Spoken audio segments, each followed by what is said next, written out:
نحمده ونستعينه ونستغفره ونؤمن به ونتوكل عليه ونعوذ بالله من شرور أنفسنا ومن سيئات أعمالنا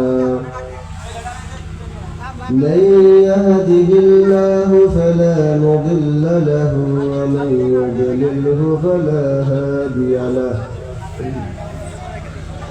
وأشهد أن لا إله إلا الله وحده لا شريك له وأشهد أن محمدا عبده ورسوله أما بعد فإن خير الحديث كتاب الله وخير الهدي هدي محمد صلى الله عليه وسلم وشر الأمور محدثاتها وكل محدثة بدعة وكل بدعة ضلالة وكل ضلالة في النار أما بعد فأعوذ بالله من الشيطان الرجيم ومن آياته أن خلق لكم من أنفسكم أزواجا لتسكنوا إليها وجعل بينكم مودة ورحمة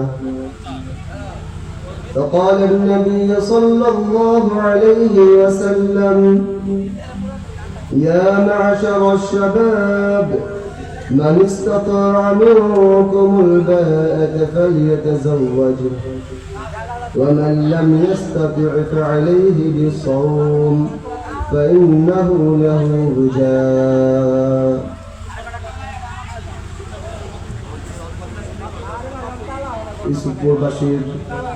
ইসুপুর এলাকাবাসীর উদ্যোগে আয়োজিত 21তম বার্ষিক ওয়াজ ও দোয়ার মাহফিলের সম্মানিত সভাপতি এবং অত্র এলাকার উলামায়ে কেরাম, আমার সামনে উপবিষ্ট মুরব্বিয়ানে আযম,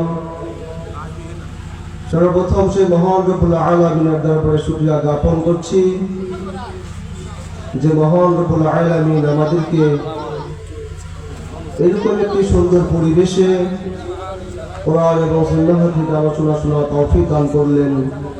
সেজন্য সকলেই কৃতজ্ঞতা জ্ঞাপন করি আলহামদুলিল্লাহ।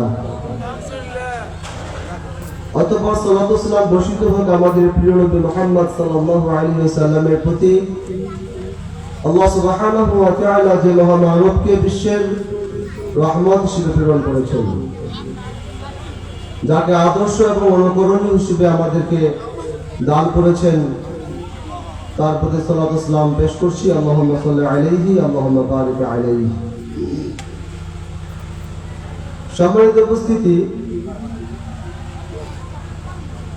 কতক ভাই অনুরোধে আজকের এই মহতি মাহফিলের আমার বক্তব্যের বিষয় নির্ধারণ করেছি বিয়ের গুরুত্ব এবং বিয়ে কেন্দ্রিক কুসংস্কার সমূহ। বিয়ে আল্লাহ সুবহানাহু ওয়া তাআলার পক্ষ থেকে মানব জাতির জন্য একটি বিশেষ অনুগ্রহ।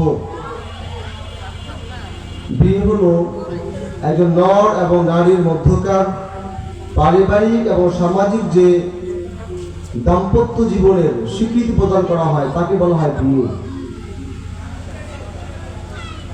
বিয়ে ছাড়া পৃথিবীতে বৈধ সন্তান গ্রহণের কোনো উপায় নেই এবং বিয়ে ব্যতীত একজন মানুষের জৈবিক চাহিদা পূরণের বৈধ কোনো পন্থা নেই। আল্লাহ সুবহানাহু ওয়া তাআলা মানবদের থেকে সৃষ্টি করেছেন এবং তাদেরকে জৈবিক চাহিদা দিয়ে সৃষ্টি করেছেন। আল্লাহ সুবহানাহু ওয়া তাআলা এই জৈবিক চাহিদা পূরণের ব্যবস্থা করেছেন। আল্লাহ সুবহানাহু ওয়া তাআলা স্বয়ং নিজে বিয়ে প্রচলন করেছেন। আল্লাহ সুবহানাহু ওয়া তাআলা যখন আদম আলাইহিস সালামকে সৃষ্টি করলেন এবং তার সাথে আদম আলাইহিস সালামের একাকিত্ব দূর করার জন্য তার স্ত্রী হাওয়া আলাইহিস সালামকে সৃষ্টি করলেন এবং আল্লাহ সুবহানাহু ওয়া তাআলা নিজে আদম ও হাওয়া আলাইহিস সালাম দুজনের মধ্যে বিয়ের ব্যবস্থা করেছেন, উভয়কে বিয়ে দিয়েছেন। আর এই কারণে পৃথিবীর প্রত্যেকটা ধর্মে বিয়ের প্রচলন রয়েছে।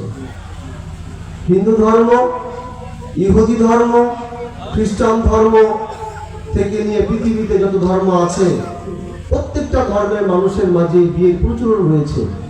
কারণ এই বিয়ের প্রচলন কে করেছেন? আল্লাহ সুবহানাহু ওয়া তাআলা। সম্মানিত উপস্থিতি, বিয়ের গুরুত্ব অত্যন্ত অপরিসীম। আল্লাহ সুবহানাহু ওয়া তাআলা আমাদেরকে আদেশ করেছেন আমাদের মাঝে যারা অবিবাহিত অবস্থায় আছে, বিয়ের সক্ষমতা তাদের রয়েছে, তাদেরকে যেন আমরা তাড়াতাড়ি বিয়ের ব্যবস্থা করে দিই।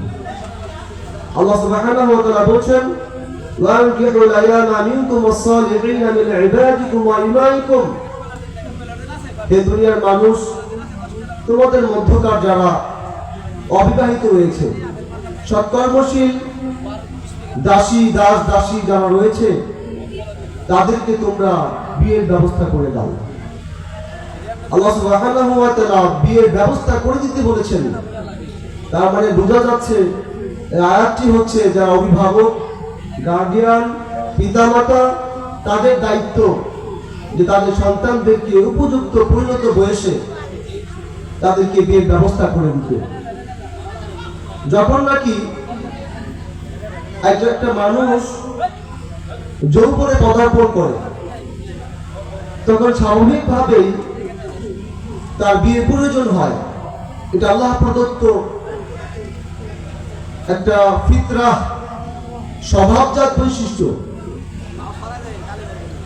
সুতরাং এই স্বভাবজাত একটা চাহিদাকে পূরণের জন্য সামাজিকভাবে, পারিবারিকভাবে যখন নাকি ব্যবস্থা গ্রহণ করা হবে, তখন সেই মানুষ, সেই যুবক আর কখনোই বিপথে যাবে না। আর যখন নাকি পারিবারিকভাবে, সামাজিকভাবে অভিভাবকবৃন্দ তাদের সন্তানদের সময় মতো বিয়ের ব্যবস্থা না করবে, তখন সেই সমাজে, সেই পরিবারে ফিতনা ফাসাদ দেখা দিবে। এবং এটা বর্তমান সময় খুব প্রমাণিত। আমাদের সন্তানরা বড় হয়, আমাদের সন্তানরা যৌবনে পদার্পণ করে, যারা তার পরিবারের কাছে, তার পিতামাতার কাছে বিয়ের কথা বলতে লজ্জাবোধ করে, কিন্তু আমরা অভিভাবকরা উদ্যোগী হয়ে তাদের বিয়ের ব্যবস্থা করি না, যার ফলে আমাদের সমাজে জিনার প্রসার ঘটেছে।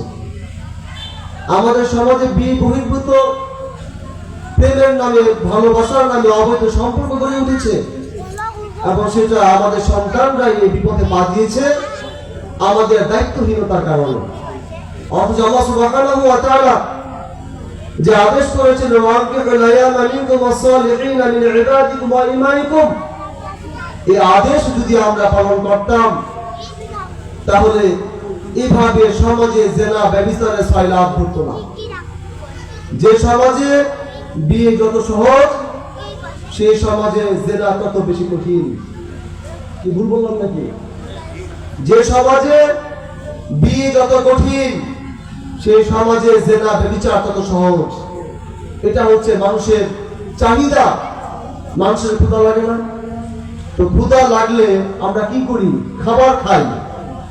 আপনি আপনার সন্তানের জন্য খাবারের ব্যবস্থা করেছেন তার পেটের ক্ষুধা নিবারণ করার জন্য, অথচ আপনি কিন্তু আপনার সন্তানের যৌন ক্ষুধা নিবারণ করার জন্য কোনো ব্যবস্থা গ্রহণ করেন নাই। একটা মানুষকে যদি খাবার দেওয়া না হয়, একটা মানুষ যদি বৈধভাবে খেতে না পারে, তখন সেই মানুষ কিন্তু বিপদে পাবে না।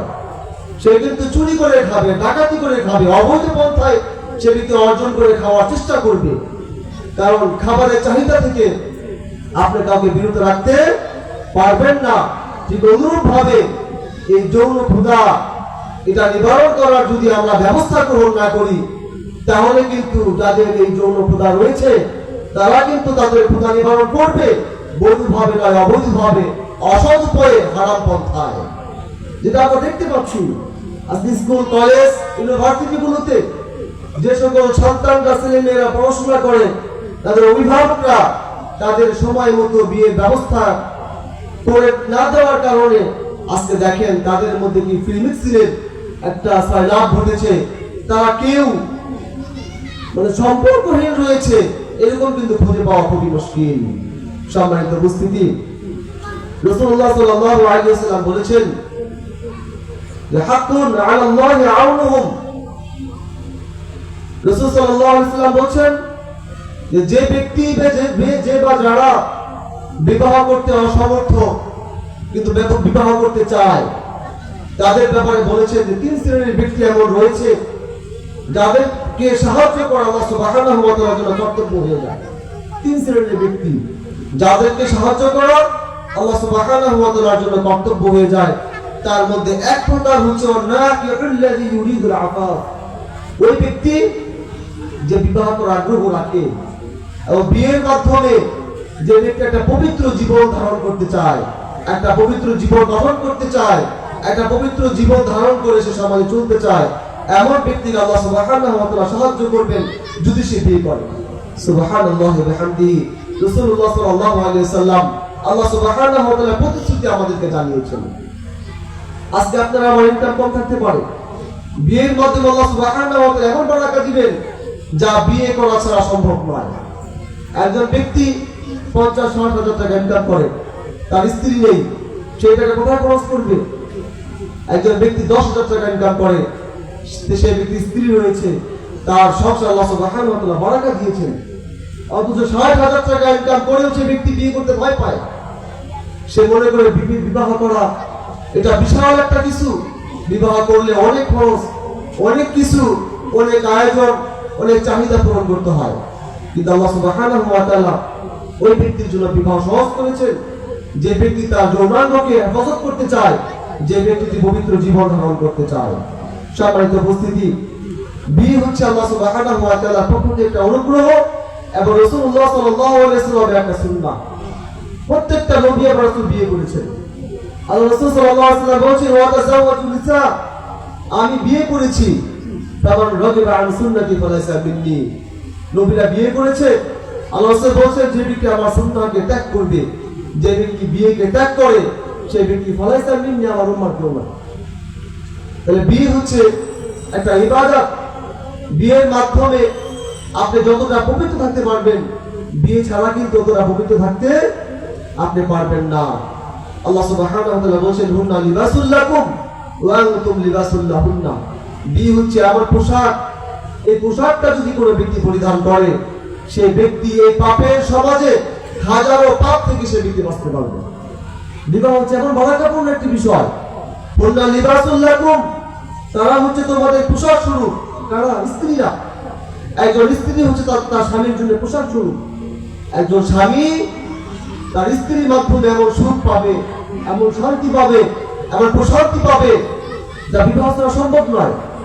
বিয়ের মাধ্যমে স্বামী তার চোখের হেফাজত করতে পারবে, বিয়ের মাধ্যমে স্বামী তার অন্তরে তৃপ্তি পাবে, বিয়ের মাধ্যমে স্বামী তার দৈহিক চাহিদা পূরণ করতে পারবে।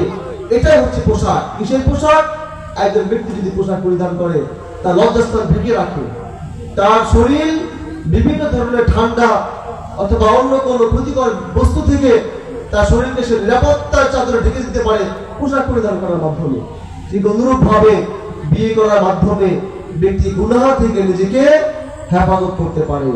সম্মানিত উপস্থিতি, এই কারণেই রাসূলুল্লাহ সাল্লাল্লাহু আলাইহি ওয়াসাল্লাম বলেছেন মান ইসতাতাআ মিনকুমুল বা'আতা ফালিয়াতাযাওয়াজ, তোমাদের মধ্যে যার সামর্থ্য রয়েছে সে যেন বিবাহ করে নেয়। ফাইন্নাহু আগাদ্দু লিল বাসার ওয়া আহসানু লিল ফারজ, কারণ বিবাহ হচ্ছে তার চোখে নিম্নগামী করে রাখবে। একজন বিবাহিত ব্যক্তি তার চোখে কন্ট্রোল করতে পারে, যেখানে সেখানে সে তাকাবে না, পর নারী থেকে সে তাকাবে না। আর বিবাহ মানুষের যৌনাঙ্গকে হেফাজত করে।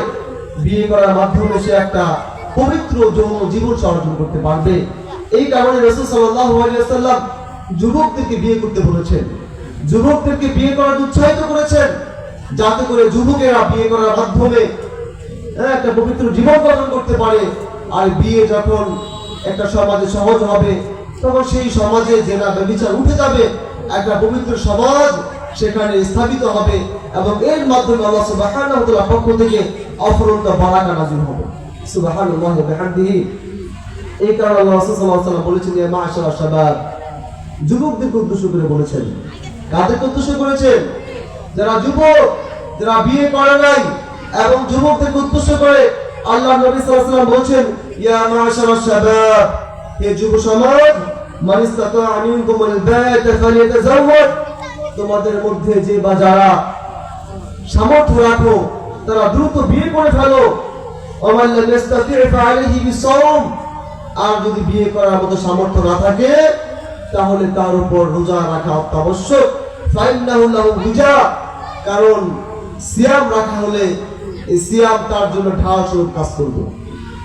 যে যুবক বিয়ে করার সামর্থ্য নেই, টাকা পয়সা নেই, বিয়ে করার জন্য যা প্রয়োজন, একজন স্ত্রীর ভরণ পোষণের প্রয়োজন, তার স্ত্রীকে একটা সেফটি একটা জায়গায় পর্দার সাথে তার বিবিকে রাখার একটা প্রয়োজন। যদি তার ঘর না থাকে, যদি তার বাড়ি না থাকে, যদি তার জায়গা না থাকে, যদি তার গহনা পরিশোধের টাকা পয়সা কিছুই না থাকে, অথচ শারীরিক সামর্থ্য তার রয়েছে, এমন যুবক কি করবে? সিয়াম পালন করবে। সিয়াম পালন করার মাধ্যমে এই ব্যক্তি তার চোখের হেফাজত করতে পারবে। সিয়াম পালন করার মাধ্যমে এই ব্যক্তি তার লজ্জাস্থানকে হেফাজত করতে পারবে। এই সিয়াম হবে তার জন্য একটা ঢাল, যে পাপ তার নিকটে আসতে পারবে না, সে সকল প্রকার পাপ থেকে নিজেকে বাঁচিয়ে রাখবে। তাহলে আমাদের মাঝে যে সমস্ত অবিবাহিত ভাইয়েরা রয়েছেন, যারা যুবক, যাদের শারীরিক চাহিদা রয়েছে, তাদের প্রত্যেকটা পিতা মাতার প্রতি আহ্বান জানাবো যে আপনারা আপনার সন্তানদেরকে বিয়ের ব্যবস্থা করেন।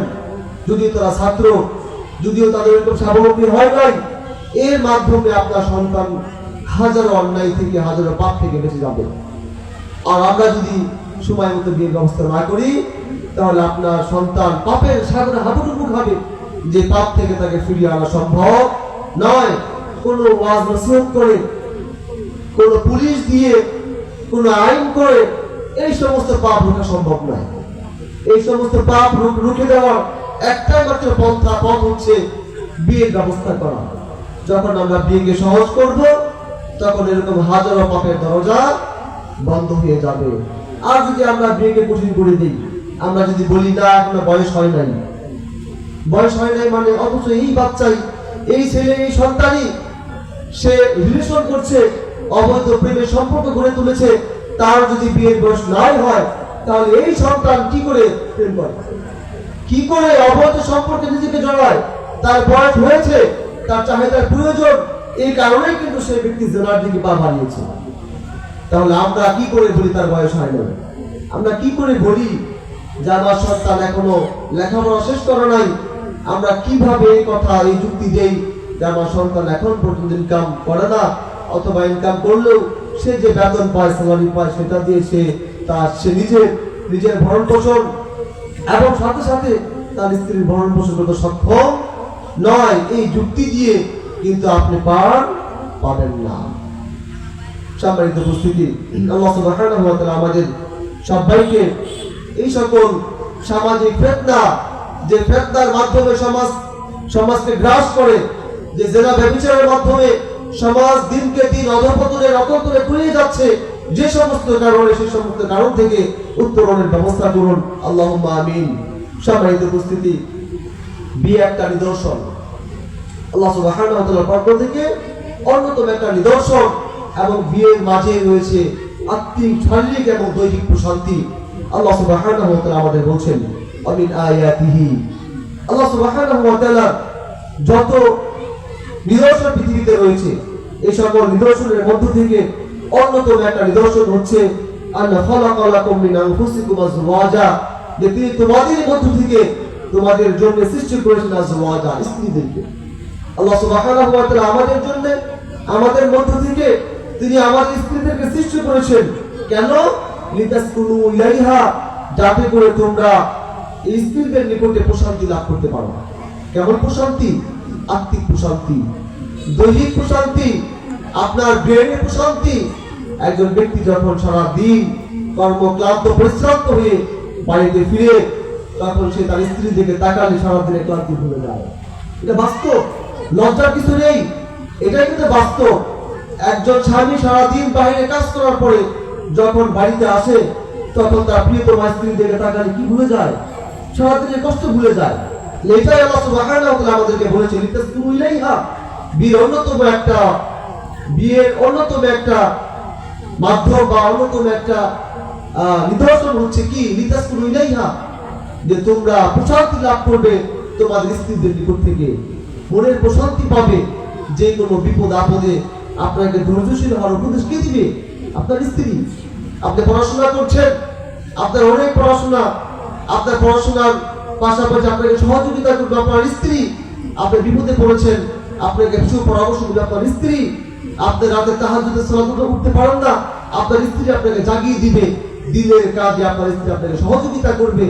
এইরকম ঘরের কাজ, বাহিরের কাজ, যাবতীয় যত কাজ রয়েছে, যত ব্যস্ততা রয়েছে, এই সকল ব্যস্ততা থেকে সামান্যতম অবসর গ্রহণের মাধ্যম হচ্ছে স্ত্রী, যার মাধ্যমে আপনি মানসিক প্রশান্তি লাভ করতে পারবেন।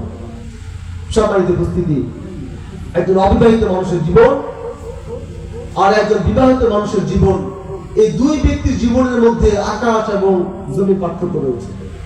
একজন অবিবাহিত মানুষের জীবন এলোমেলো, তার খাওয়া ঠিক নেই, তার ঘুমের ঠিক নেই, তার কাজের ঠিক নেই। আর একজন বিবাহিত মানুষের জীবন হচ্ছে রুটিন মাফিক, তার জীবনটা চলে স্বাচ্ছন্দ্যে, তার সব কিছু রুটিন মাফিক চলে, তার খাবার দাবার ঠিক থাকে, তার কাজকর্ম ঠিক থাকে, তার সকল প্রকার কাজগুলো রুটিন মাফিক চলে যায়। তাহলে দুই ব্যক্তির জীবনের মাঝে কি রয়েছে? অনেক ফারাক রয়েছে। আপনি যদি আপনার জীবনকে সাজাতে চান, গুছাতে চান, তাহলে আপনাকে অবিলম্বে বিয়ে করতে হবে। বৈবাহিক জীবন একটা স্বচ্ছন্দের জীবন, বৈবাহিক জীবন একটা পবিত্রতম জীবন। বৈবাহিক জীবন হচ্ছে আপনার সুখের জীবন। এই সুখের জীবন যদি পেতে চান, আর আপনি যদি চান আপনার সন্তান সুখের জীবন উপভোগ করুন, তাহলে আপনি আপনার সন্তানকে বিয়ের ব্যবস্থা করে দেন। আজকে সমাজে আমরা বিয়ের ক্ষেত্রে সময় নির্ধারণ করেছি, এবং সেই সময় নির্ধারণের পরেও আমরা আমাদের সন্তানদের বিয়ের কল্পনা করি তখন 30 বছর যখন আপ হয়ে যায় তখন। অথচ 30 বছর যখন একটা যুবক যখন 30টা বছর পার করে ফেলে, তখন আমরা সেই সন্তানের বিয়ের চিন্তা করি। অথচ 20 থেকে নিয়ে 30 এই 10 বছর আপনি তার বিয়ের কোনো চিন্তাই করলেন না। তাহলে সে কি পরিমাণ মানসিক টেনশনের মাঝে কাটিয়েছে, কি পরিমাণ অবসর জীবনযাপন করেছে, এটাকে আপনি আমি চিন্তা করতে পারি। অথচ আজকে থেকে নিয়ে 20-30 বছর আগে সময়ে আমাদের সমাজের চিত্র ছিল সম্পূর্ণ ভিন্ন। যখন একজন ব্যক্তি, একজন ছেলে যখন যৌবনে পা দিত, তখন আমরা কি করতাম? বিয়ে দিয়ে দিতাম। এবং আমাদের দাদারা, আমাদের নানারা, আমাদের নারীরা, তারা কত বছর বয়সে তাদের সন্তানকে বিয়ে দিয়েছে, এবং তারা কত বছর বয়সে বিয়ে করেছে, সেটাকে আমরা চিন্তা করি না। তখন যদি প্রয়োজন হয়, এখন আরো বেশি প্রয়োজন। সেই সময় মানুষের ছিল তাকওয়া বা পরহেজগার। সেই সময় অনেক মাধ্যম ছিল না, যে মাধ্যমে তারা বর্তমান মানুষ গুনাহে লিপ্ত হয়, ছিল না। সেই যুগের মানুষরা পবিত্র জীবন যাপন করেছে। বর্তমান ফেতনার সমাজে, এই ফেতনাময় যুগে যখন নাকি ইউটিউব, ফেসবুক, গুগলের মতো সামাজিক মাধ্যমে সরাসরি যখন একটা মানুষের মুঠোফোনের মাধ্যমে খুব সহজেই জিনা লিপ্ত হতে পারে, এই সময় যদি আমরা আমার সন্তানের বিয়ের বয়স নির্ধারণ করি 30-এর পরে, তাহলে এই সন্তান যৌবনে পা দেওয়ার পর থেকে 30 বছর বয়স পর্যন্ত সে কি এমনি কাটিয়ে দিয়েছে? সে কি এত বড় আল্লাহ হয়ে গিয়েছে? সে কি ফেরেশতা হয়ে গিয়েছে? তার কি মনের চাহিদা নেই? তার কি জরুরি চাহিদা নেই? আমরা এটাই মনে করে বসে আছি। আমরা ভাবছি যে সমস্যা নেই, সে নিজে পায়ে দাঁড়াবে, তখন বিয়ে করবে। সম্মানিত উপস্থিতি, এটা কিন্তু আমাদের সামাজিক দৃষ্টিভঙ্গি ভুল। এই ভুল দৃষ্টিভঙ্গি থেকে আমাদের বেরিয়ে আসতে হবে। আমাদের সন্তানদেরকে অবৈধ পথে যাওয়ার পূর্বেই তাদের বিয়ের ব্যবস্থা করতে হবে। সম্মানিত উপস্থিতি, আমাদের বৈবাহিক জীবনের ক্ষেত্রে, বিবাহের ক্ষেত্রে আমরা অনেক সময় পাত্র পাত্রী নির্বাচনে ভুল করে ফেলি। আমরা পাত্র পাত্রী নির্বাচনে কি করি? ভুল করে ফেলি। অথচ রাসূল সাল্লাল্লাহু আলাইহি ওয়াসাল্লাম বিয়ের পাত্রী নির্বাচনে আমাদেরকে সতর্ক করেছেন। রাসূল সাল্লাল্লাহু আলাইহি ওয়াসাল্লাম একটা হাদিসে বলেছেন, তুনকাহুল মারআতু লিআরবাইন। একজন নারীকে বিয়ে করা হয় 4টি বিষয় দেখে। আল্লাহ নবী হাদিসে বলেন না যে তোমরা 4টি বৈশিষ্ট্য দেখে একজন নারীকে বিয়ে করো, বরং সমাজের মানুষের দৃষ্টিভঙ্গি তিনি তুলে ধরেছেন। তিনি বলেছেন যে একজন নারীকে বিয়ে করার ক্ষেত্রে মানুষ চারটি বিষয় দেখে। তার মধ্যে একটা হচ্ছে লিমালিহা, দেখা হয় যে নারীর সম্পদ কতটুকু রয়েছে, সম্পদ দেখে। তারপর দেখে লিহাসাবিহা, তার বংশ মর্যাদা। এরপরে দেখে ওয়ালি জামালিহা, দেখে তার সৌন্দর্য। এই তিনটি বিষয় আগে দেখে, সৌন্দর্য দেখে, বংশ মর্যাদা দেখে এবং সম্পদ দেখে। 4 নম্বরে মানুষ দেখে দিনহা, তার ধর্ম আছে কিনা, সে দিনদার কিনা, সে পরহেজগার মুত্তাকি কিনা। আল্লাহ নবী সাল্লাল্লাহু আলাইহি ওয়াসাল্লাম বলেছেন ফারফার বিযাতি দ্বীন, হে দুনিয়ার মানুষ তোমরা দ্বীনদারিতাকে প্রাধান্য দাও। বিয়ের ক্ষেত্রে তুমি যদি দ্বীনদারি নারীকে প্রাধান্য না দাও তাহলে তুমি ধ্বংস হবে, তোমার 2 হাত ভুলে দূষিত হবে। আচ্ছা, বিয়ের ক্ষেত্রে কিন্তু আমরা কি করি? দ্বীনদারিতাকে তেমন প্রাধান্য দিই না। আমরা দেখি সৌন্দর্য, আমরা দেখি টাকা পয়সা, আমরা দেখি বংশ মর্যাদা। সৌন্দর্য, সুন্দর নারী পেয়ে গেলে আমরা কোনো কিছুই দেখি না। অবশ্য সৌন্দর্যের চাইতে ব্যক্তির দ্বীনদারিতা সবার আগে প্রাধান্য দেওয়া উচিত। একজন দ্বীনদার নারী আপনার জীবনের অমূল্য সম্পদ। আপনি যদি এই জায়গাটাতে ভুল করেন তাহলে সারা জীবন আপনাকে পস্তাতে হবে। একজন দ্বীনদার নারীকে যদি আপনি সিলেকশন করতে না পারেন তাহলে এর গর্ভ থেকে যত বাচ্চা কাচ্চা সন্তান আদি হবে তারা দ্বীনদার নাও হতে পারে। অথচ একজন দ্বীনদার নারীর গর্ভ থেকে একজন দ্বীনদার সন্তান গ্রহণ করবে মর্মে রাসূল সাল্লাল্লাহু আলাইহি ওয়াসাল্লাম বলেছেন। সম্মানিত উপস্থিতি, আল্লাহ রাসূল সাল্লাল্লাহু আলাইহি ওয়াসাল্লাম বলেছেন আদ-দুনিয়া মাতা, এই গোটা পৃথিবীটা হচ্ছে সম্পদে পরিপূর্ণ। আমরা যা দেখছি সবই সম্পদ। এই সকল সম্পদের মধ্য থেকে আল্লাহ রাসূল সাল্লাল্লাহু আলাইহি ওয়াসাল্লাম বলেছেন ওয়া খায়রু মাতা'আদ দুনিয়া আল-মারআ সালিহা, একজন দ্বীনদার নারী এটা হচ্ছে পৃথিবীর মধ্যে সর্বোত্তম সম্পদ। আল্লাহ নবী সাল্লাল্লাহু আলাইহি ওয়াসাল্লাম গাড়ি বাড়ি এগুলোকে সর্বোত্তম সম্পদ বললেন না, তিনি বললেন একজন দ্বীনদার সালেহা পরহেজগার মুত্তাকি আল্লাহর প্রিয় নারী হচ্ছে পৃথিবীর মধ্যে সর্বশ্রেষ্ঠ সম্পদ। তার মানে আপনি যদি একজন দ্বীনদার নারী বিয়ে করতে পারেন তার মানে হচ্ছে পৃথিবীর সর্বোত্তম সম্পদ আপনি অর্জন করলেন। তাহলে বিয়ের ক্ষেত্রে আমরা কি দ্বীনদারিতা দেখবো নাকি আমরা দেখবো বংশ মর্যাদা, অর্থ সম্পদ অথবা সৌন্দর্য? সম্মানিত উপস্থিতি, আল্লাহ রাসূল সাল্লাল্লাহু আলাইহি ওয়াসাল্লাম বলেছেন আরবাউন মান উতিয়াহুন্না উতিয়া খায়রাদ দুনিয়া ওয়াল আখিরা, যে ব্যক্তিকে 4টি কল্যাণ দান করা হয়েছে সেই ব্যক্তিকে পৃথিবীর সকল কল্যাণ দান করা হয়েছে।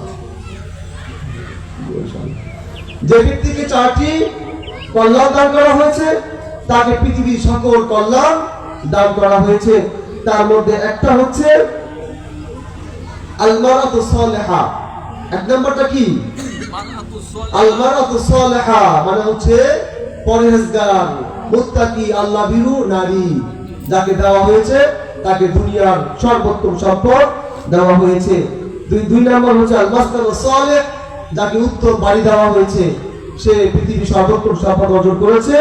আল-মারকাবু সালিহ, এবং যাকে একটা ভালো গাড়ি দেওয়া হয়েছে তাকে সর্বোত্তম সম্পদ দেওয়া হয়েছে। এগুলো হচ্ছে সৌভাগ্যের চাবিকাঠি। আপনি যদি একজন দ্বীনদার নারীকে বিয়ে করতে পারেন তার মানে আপনি সর্বোত্তম সম্পদ অর্জন করলেন। সম্মানিত উপস্থিতি, বিয়ের ক্ষেত্রে আমাদের মাঝে অনেক কুসংস্কার অসামাজিক কার্যকলাপ রয়েছে, হারাম কাজ রয়েছে। তার মধ্যে একটা হচ্ছে যৌতুক প্রথা। যৌতুক প্রথা হচ্ছে একটা হারাম একটা প্রথা, যে প্রথার মাধ্যমে আমরা কনের পক্ষে বা কনের গার্জিয়ানের উপরে আমরা ঘুষ নামক একটা প্রথা কি করেছি, চাপিয়ে দিয়েছি, যেটা হারাম। এই হারাম থেকে আমাদেরকে বাঁচতে হবে। 2 নম্বর বিষয় হচ্ছে আমরা অত্যধিক কাবিন নির্ধারণ করার মাধ্যমে আমরা বিয়েকে কঠিন করে ফেলেছি, যেটা আদৌ সম্ভব নয়। একটা বিয়ে যতক্ষণ পর্যন্ত আপনার কাবিন নামা যত সহজ করবেন বিয়েও কিন্তু ততটা সহজ হবে। কাবিন নামা যত বেশি নির্ধারণ করবেন বিয়েও কিন্তু তত কি হয়ে যাবে, কঠিন হয়ে যাবে। 3 নম্বর একটা কুসংস্কার হচ্ছে গায়ে হলুদ দেওয়ার মাধ্যমে একটা অশ্লীলতা ব্যবহার করা সয়লাভ ঘটানো।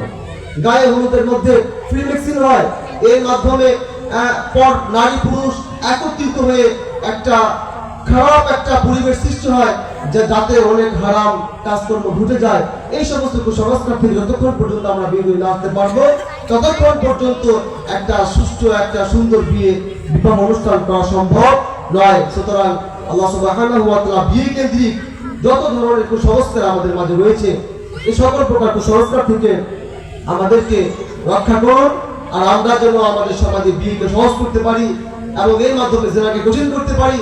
আমরা যেন অবিবাহিত যুবকদের বিয়ের ব্যবস্থা করার মাধ্যমে সমাজ থেকে সকল প্রকার জেনা ব্যভিচার অশ্লীলতা আমরা দূর করতে পারি।